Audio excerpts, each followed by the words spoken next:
This is a Fleet Success Show, dedicated to helping you and your fleet succeed using the experience of fleet professionals and Hall of Fame fleet legends. The show that explores how the pillars of stakeholder satisfaction, intentional culture, resource efficiency, and risk management all combine to lead your fleet to success. We're glad you're here. Now, let's get into the show. Hi, everyone, and welcome back to another episode of the Fleet Success Show. I am your host today, Mark Canton, and I'm joined by my good friend Facundo. How you doing, Facundo? I'm good. How are you? Good. Having you on today. We were both at NAFA recently, and I just wanted to kind of, shoot the breeze a little bit. Nothing formal, but just kind of think about it. You know, NAFA and going to a really good trade show, it always makes me reflective. I always learn a lot. I think a lot. I love spending time with the team in a different setting. You work remote. I'm here in the office in Arizona. We get to spend a lot more time together than we would otherwise. So I just kind of wanted to, kind of recap the week. It was, honestly, I thought it was an awesome show. It's hard to articulate why, but I think it was absolutely the best NAFA experience I've ever had. And I hear a lot of people saying that, which is kind of sweet. I don't know, man. Let's kick things off, right? Like, what were your sort of general overall thoughts about NAFA? Did you have a nice time? Is there anything that stood out to you? Did you have like maybe a favorite thing that happened or something like that, or something you didn't expect? Talk to me. I had a great time. One of the things has nothing to do with fleet. One of them has everything to do with living in Northeast Florida, where it's hot and humid. And over there, it was not hot and humid. Actually, when I got to the airport at LAX, I think it was like 1 a.m. by the time I got there, and it was like upper 50s and windy, and I was freezing while waiting for the Uber. So that was one nice thing that I enjoyed the whole time I was there was the weather. But one thing was, it's a very interesting time in fleet where we've come off of COVID, we've recovered from COVID for the most part, I think.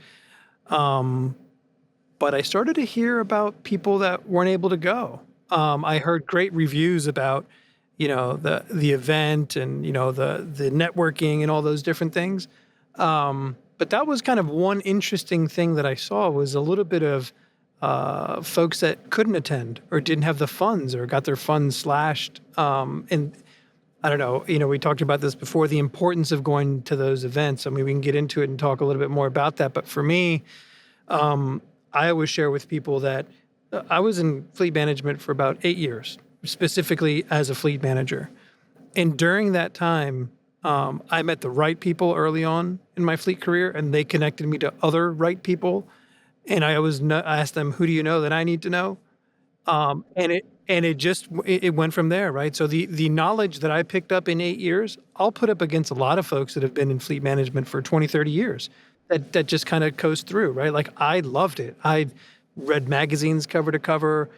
All those kinds of things were very important to me. And I think not going to trade shows is an issue for the professional development and networking piece of it. I couldn't agree with you more. I think I tweeted like early on, like if you're in the industry, you should be there. And I hope this isn't too controversial, but I've been thinking about this all week last week, all week this week.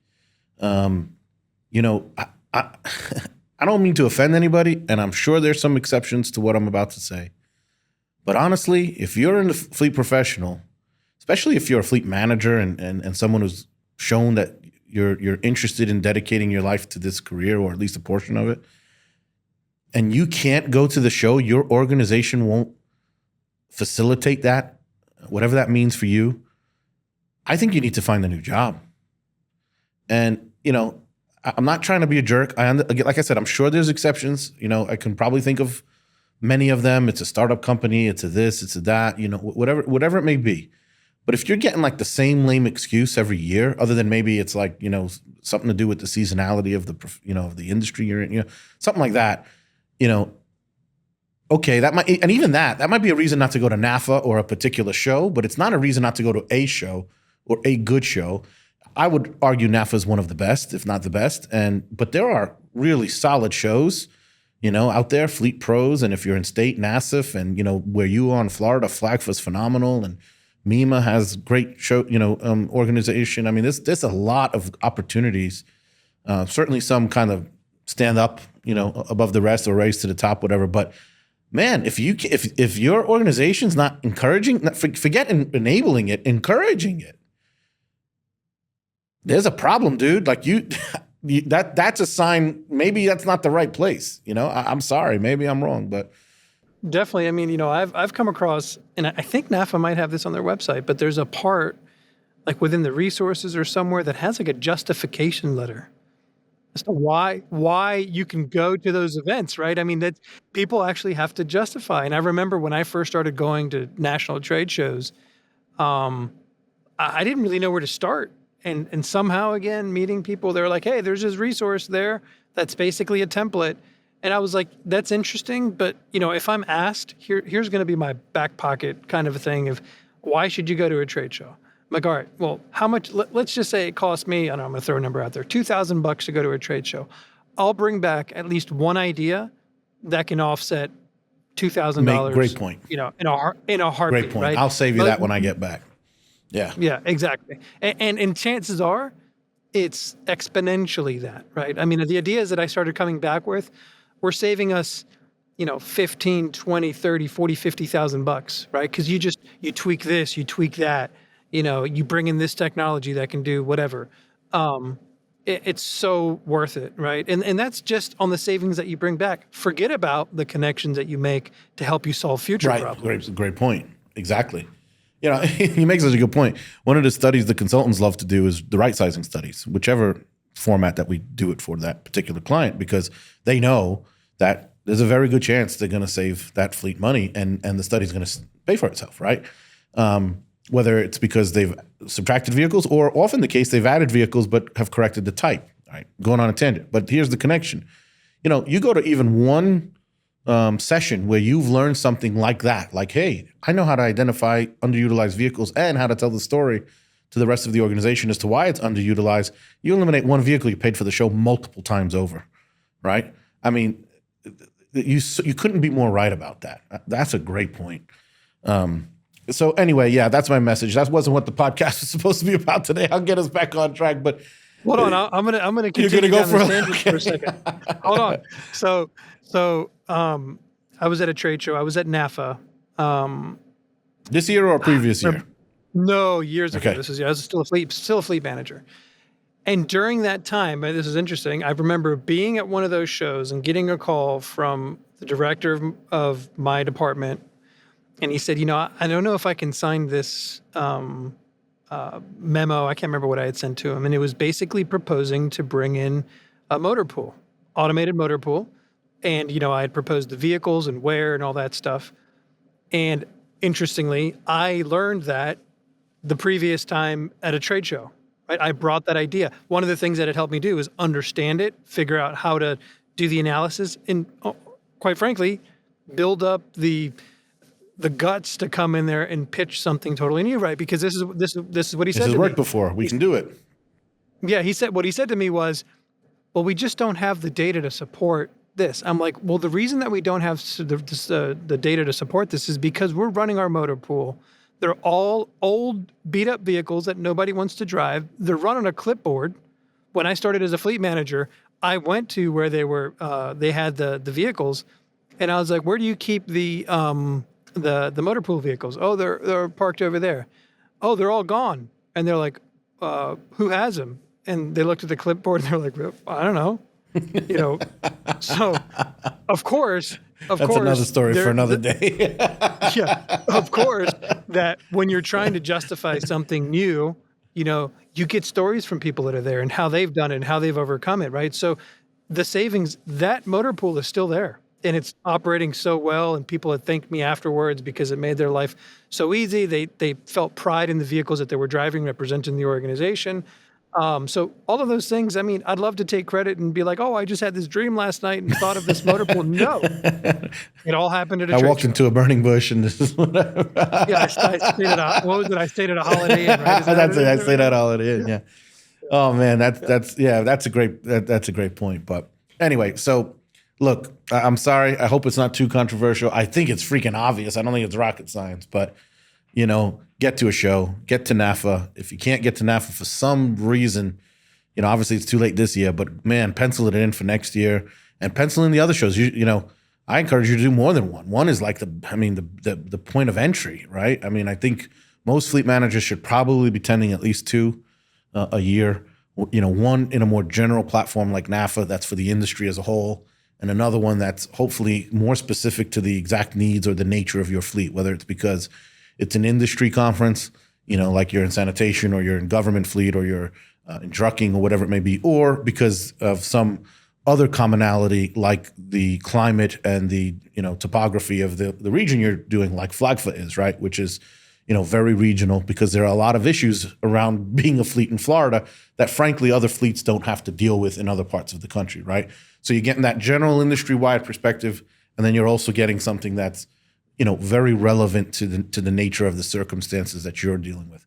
And so I would argue that those two are kind of like baseline, and then anything beyond that, okay, if you can't get access to it, at least I could entertain it. I think that fleet managers should probably have a goal of attending 4 to 5 a year. I know that sounds rich, I know that sounds a lot, but to your point, the more ideas you get exposed to, the more likely you are to have a great way to do something, to solve problems that you can't otherwise solve, and also, by the way, to find more talent to help you keep your fleet team, filled with talent and in their positions, which is extremely challenging these days.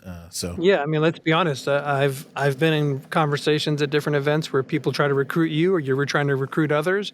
There's a little bit of a poaching game that goes on, and that's fine too. But I think that one thing you said was really interesting, and honestly, I've never really thought about it in that way, which was, going to a national trade show and the different folks that you're exposed to there. I love FLAGFA. Shout out to FLAGFA. Wink, wink. One, because I'm in Florida, but that was the first trade show I ever went to. Was a regional FLAGFA event in Fort Lauderdale.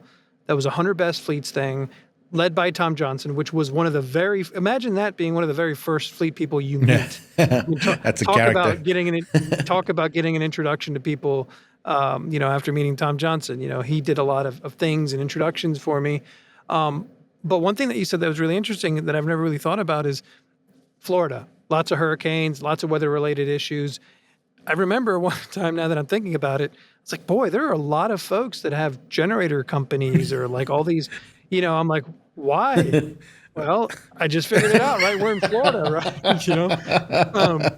And it's just like, well, you're not going to get a lot of those guys when you go to some trade show in Long Beach, right? There's not a lot of hurricanes in Long Beach. And so it is very important that you kind of diversify in that way, right? Like going to these national events and you talk to your buddies that are in different parts of the country, great. But it's important to have that network, not only with your vendors here, but with other surrounding jurisdictions, right? Like just because you have a hurricane here in the Northeast Florida, they might be on the beach and, sun's out in Tampa, and you can talk, there's ways that you can help each other. That happens all the time. Yeah, it's a great point. The amount of relationships and partnerships that evolve out of that, we can go on and on, piggybacking contracts, who are the best vendors, literally lending each other resources that come out of meeting each other at a conference. So yeah, that's also a really good point. All right, so that's my my kind of take for today. But let's get back to NAFA here. You just mentioned the 100 Best Fleets, so that's a really good segue. One of the things that you do here for us at RTA is you help those folks who want to apply. In general, I would say you're an advocate. I think we as a company are an advocate. We encourage people to apply.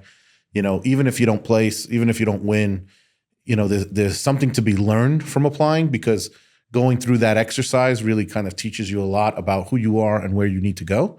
But talk to me a little bit about that. We had a great showing this year. Really cool event. More people applied than ever. What are your thoughts about 100 Best Fleets?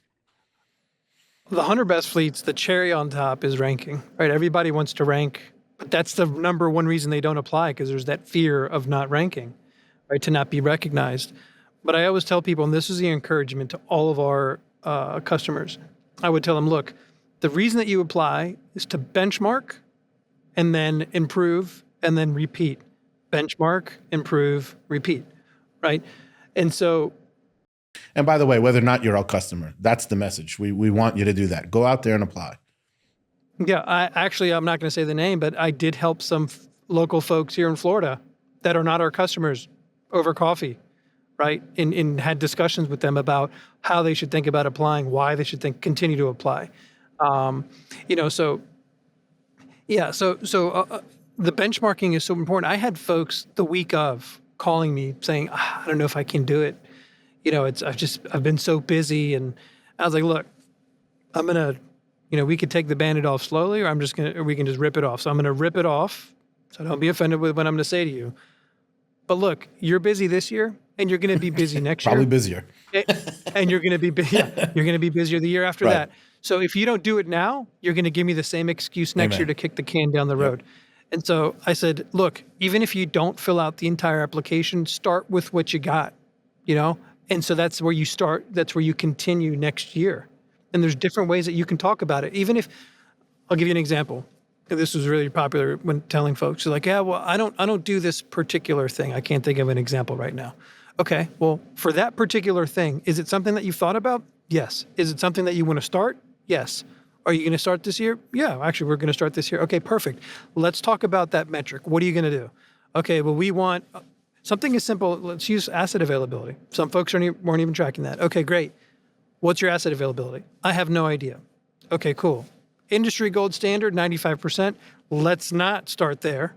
Let's say that you're going to start tracking it, and then this year you're going to start at 88% or something, right? I love Back to the Future. Let's go with 88%.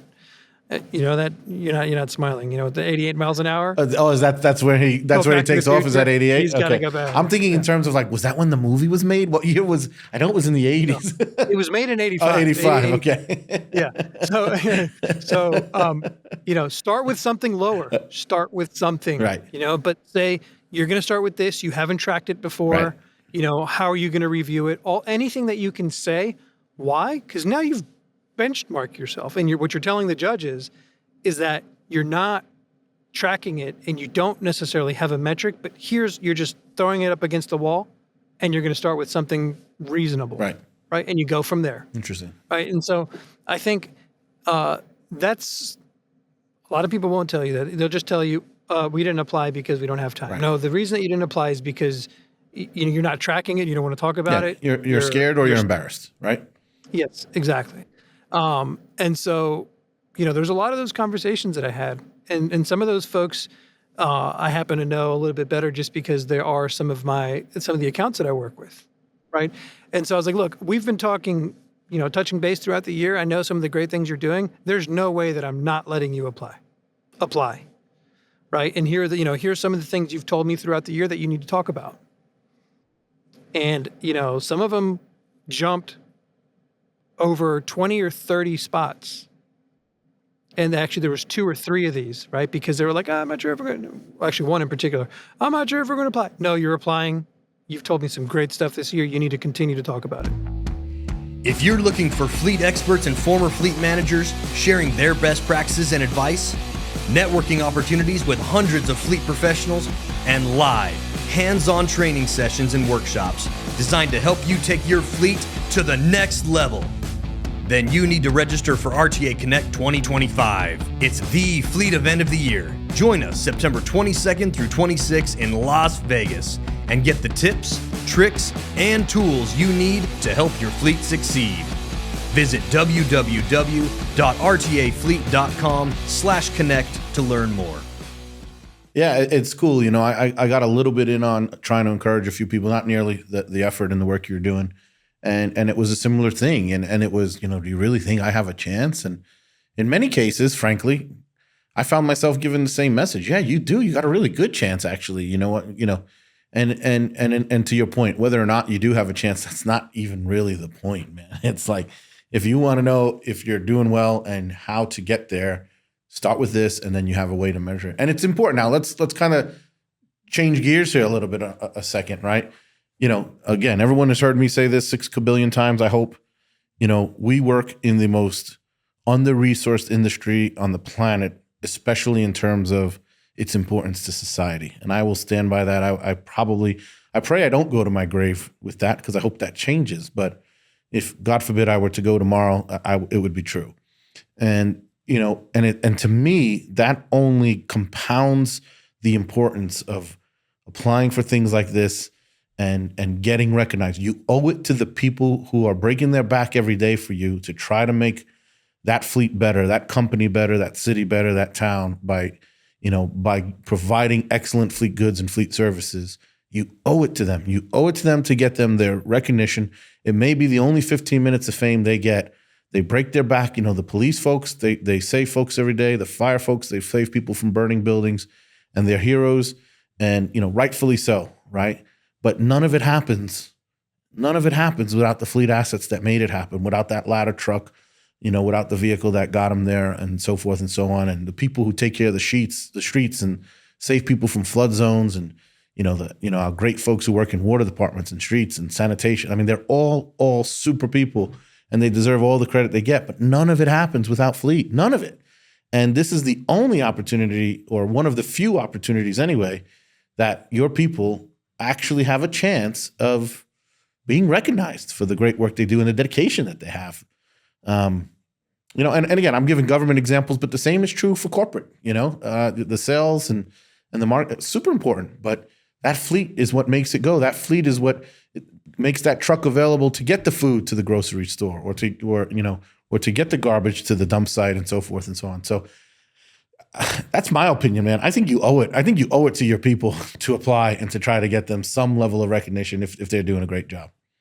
Well, there's also, I remember like the first city manager I had in the city of Ormond Beach, she's awesome, Joyce. We were in a meeting. I think it was every Tuesday or something like that. We had like a managers meeting, and managers and director meeting. So everybody was there, and we would talk about, we'd go around the table or whatever. And she said something, and it was basically, look, let's face it, Public Works, which is, Fleet was under Public Works. She said, Public Works is not sexy, and so, and I was like, I'm offended. Like, I love what we do over there. Like I'm in a jacket over here. I'm a soccer star. What do you mean I'm not sexy? I see the vehicles, and I'm like, man, that's a nice piece of equipment. And so, she kind of had that take, which was, she was great, but, she's like, let's face it. It's not sexy. Nobody really cares about what's going on over there. And so fast forward some time when we got the first 100 best fleets, it meant something to her, right? Like, she made a big deal out of it.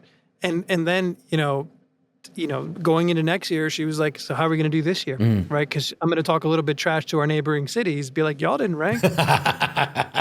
Good for her. And so she ran with it, right? And so just like you said, right? If you're not telling your story, if you're not, like we talked about in the past, like if you're not promoting what your organization's doing, nobody's going to do it for you. And nobody's going to hear about it. And then nobody's going to take that and run with it. You'd be surprised about the potential, reactions people have, and then the pride that they feel when those, you're recognized in that way, and it's part of their organization too. Yeah, it's a great point. All right, I'm going to go a different angle for you now. We'll stick on the NAFA theme. All right, great show. Learned a lot. I have a few different spots I want to hit, but I want to make sure I call this one out. Man, I had a ton of fun riding around those little electric scooters all around town when the show was off. Micro mobility. Yes. Those things were awesome, man. Yes. I was a little concerned when you guys got back from dinner, and you guys were rolling up, and it was funny because it was like those motorcycle gang when they're rolling up. Yeah. Yeah. And what I told Ryan, for you guys that know Ryan, he's an executive on our team. And I said, Ryan, are you the designated survivor? What happens if these guys get into an accident? Because it was you, Josh, Kevin, like you guys were all on scooters. I was like, I'm concerned right now. We shouldn't be doing this. The fleet scooter gang. That the scooter gang. That's right. That was a lot of fun. We went on a ride a little bit later as well. That was fun too. But yeah, I mean, that kind of brings up something that was interesting. And I actually wrote a blog about this, micromobility. Bikes, the things that you can, the scooters and the bikes and things that you can rent through the different companies out there. But I've always thought about, what role do they play in fleet? Do they ever become part of fleet? Right? You've worked in an organization where you operated in, deep, even Manhattan, right? Yeah, we were Midtown Manhattan and South Bronx. You can probably, I don't know, you'd probably tell me better, but if you're in a building and you have to get your vehicle out of a garage and you have to drive 2 or 3 blocks and park, that might take, how long might that take you?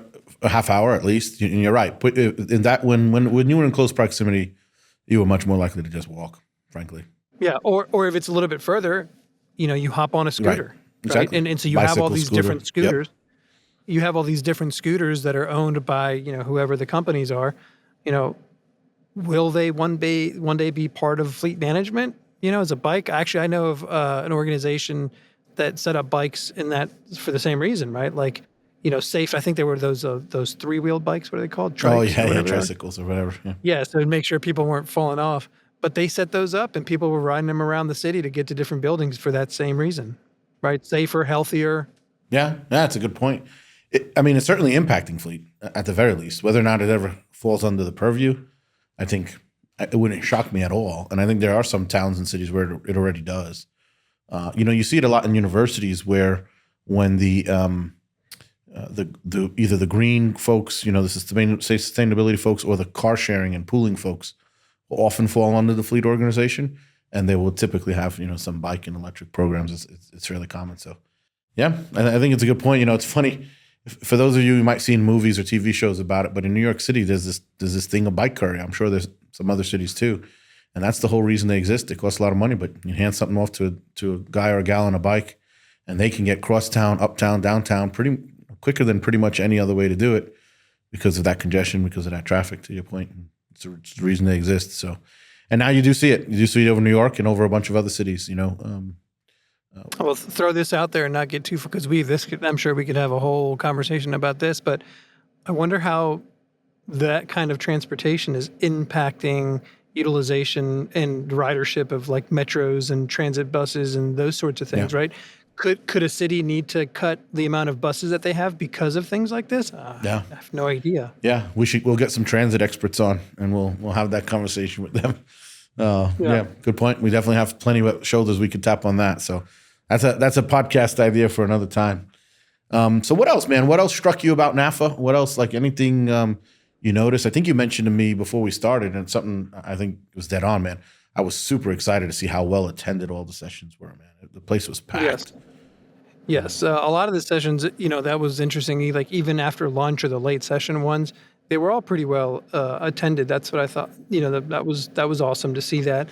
I did see a couple people, walking around outside, probably trying to stay awake, after having a big lunch or something like that. There was one particular session that I really enjoyed. Was Al Curtis, and he was talking about it was about retention and recruiting folks and all those things. But he did something that was really interesting, and I actually did a LinkedIn post about this right afterward. Actually, during the session, there was an interesting moment where he said he had one of his technicians there. No, I think it was actually somebody on the management team now. And he was saying that he had done such a good job. He had started as a technician, right? I mean, what an appropriate session, recruiting, retention, all these things. And there was this moment in the session where he said, that he was going to take over eventually the session and continue moderating because Al was the moderator. And so in that moment when he stood, Aaron was his name, stood up, Al turned, went to go sit down, sat down in the chair, kind of adjusted his jacket, leaned back. And then in that moment, Aaron came up and started talking. And when he started talking, like it was seamless transition. The guy was very well spoken. And it was just this moment like of this changing of the guard that happened. And I've been thinking for a while about the importance of educating particularly technicians that are coming into the industry or thinking about the industry. And maybe those folks are thinking about, well, I'm going to be a technician. Okay, cool. And then I'm going to be a technician 2, and then a 3, and then, we'll see. And then, and then that'll be 30 years later and I need to get my knees replaced, right? Nobody is telling them, and this is actually one of the major things that I'm starting to work on, is why aren't tech schools or why are other fleet professionals, or when we have the conversation, some of the things that have been around in fleet management forever and they haven't changed is a technician shortage, right? We can talk about the different reasons why, pay, all those things, but nobody's saying to a technician, hey, look, you can start out as a tech, just like Aaron did. Aaron at Cobb County started out as a tech. He came in there for an interview, and Al told the story during the session, and he was very well dressed, and he was just different. He had a different attitude about him. So he started as a Tech 1 and he worked himself up through the ranks, and now I think he's somewhere on the management team. Well, what if we tell people that this is a possibility, right? The pay, the benefits, all of the different things that you get, Right. and it's not being pitched to them this way. Right. Create a career track. That's what you're talking about, right? Yeah, absolutely. Yeah, exactly. Yeah. Yeah, and that's one of the better parts of going to NAFA. There's a couple of other good shows out there, who focus in on that, but you're hitting the nail on the head, right? It just plays back into our earlier point. Yeah, that was a good talk, and we need more of that. We certainly have talked quite a bit about that on here in recent, and we still have more to do.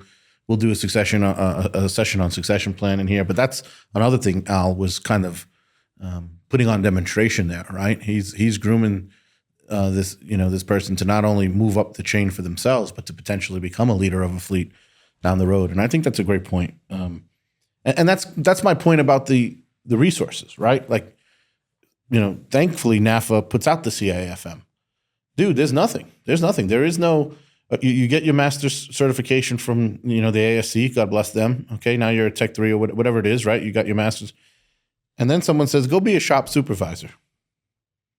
And nobody tells you how. Doesn't tell you how to manage people. Doesn't tell you what's important, what a shop supervisor does that's different from a tech.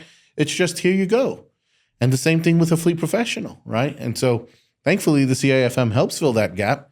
But where are the degrees, man? We got degrees in transportation and degrees in almost every field. You're seeing more and more degrees that are relevant to skilled laborers, engineering degrees and so forth and so on. Where are the degrees in fleet management? This is a call out to the entire higher education industry. Get your act together. We need this. The world needs this. I know of a customer here at RTA that he was a technician at Ford, and he did pretty well as a technician. And then this supervisor role, this, kind of a fleet manager role opened up. So he applied. He got the job. So day one, they handed him the job, the keys, and they're like, "Go get him, champ."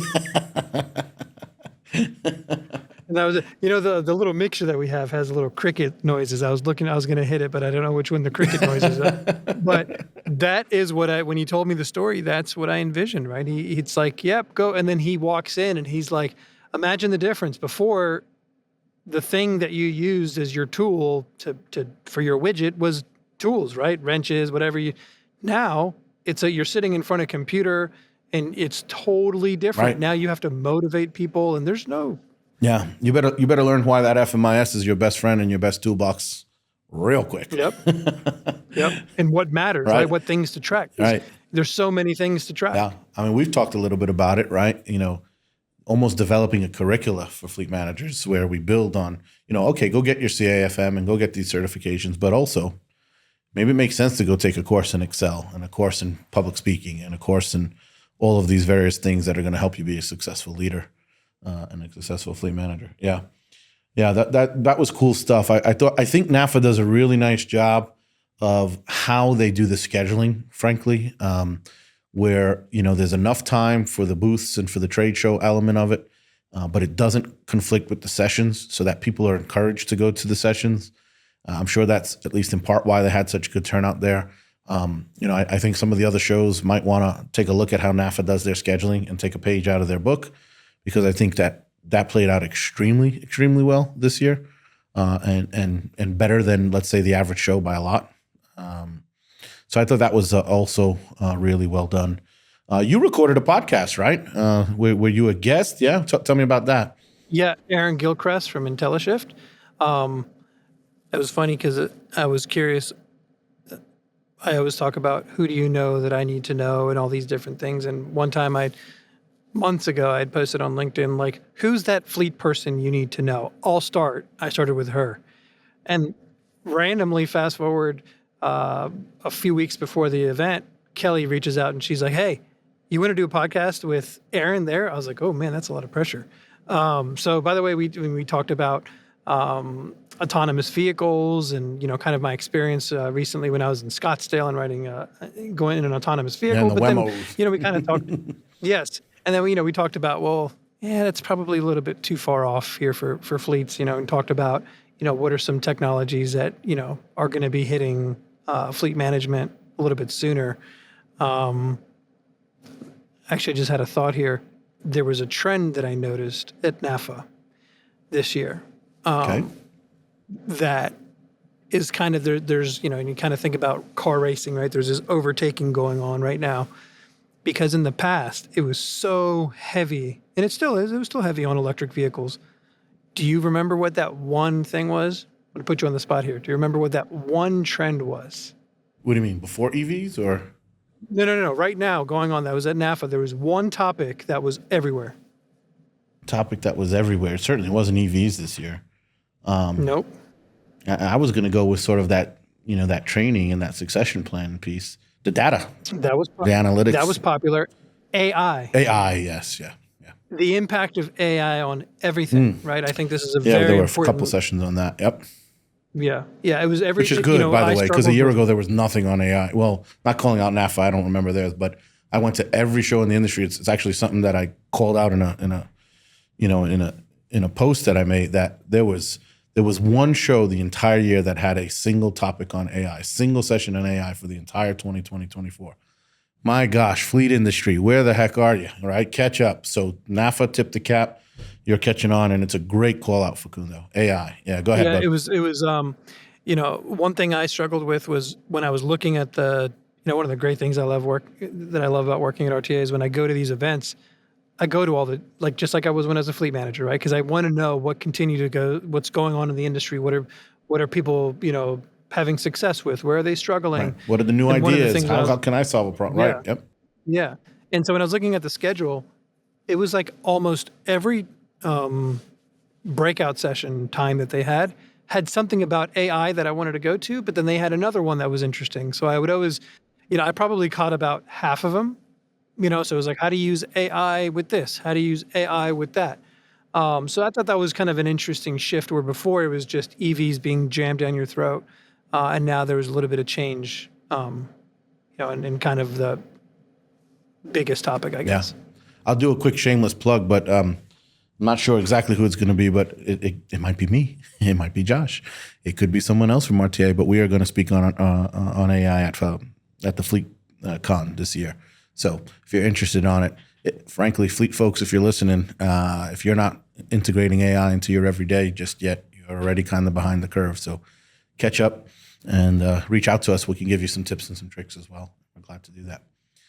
Facundo, we could go on a really long time here, man, about different cool things with NAFA, but I think we got to call it a podcast this time. We'll get together again and we'll keep riffing. I love talking with you, man. I love these conversations, but I think it's time to go. With that, I'll say to you, have a great weekend. We are recording on a Friday, Hawaiian shirt day, for those who didn't notice. Come on, where's your Hawaiian shirt, man? We need you. I'm not in the office. I just get this thing on. I'll remember. You're the coolest looking dude in the company, so you'll be all right there. I need to get some. I think I've got one. I'll just remember on the Friday. I'm calling everybody out at RT. I'm calling out the entire industry. Come on, Fleet Hawaiian shirt every Friday in Fleet. Let's go. Let's do it. Let's do it. I'm starting the first post on that next week. All right, that's my man. All right. With that, everybody, have a wonderful time. Again, Facundo, thanks for joining me, and I wish you all nothing but success in your life and in your fleet endeavors. Take care, everybody. We hope you enjoyed the show. If you'd like to help support the podcast, please share it with others. Post about it on LinkedIn or leave a review. Want to learn more about our fleet management software, Fleet 360? Check us out at rtafleet.com. If you want to learn more about having your fleet evaluated by our consulting team, go to fleetconsulting.com.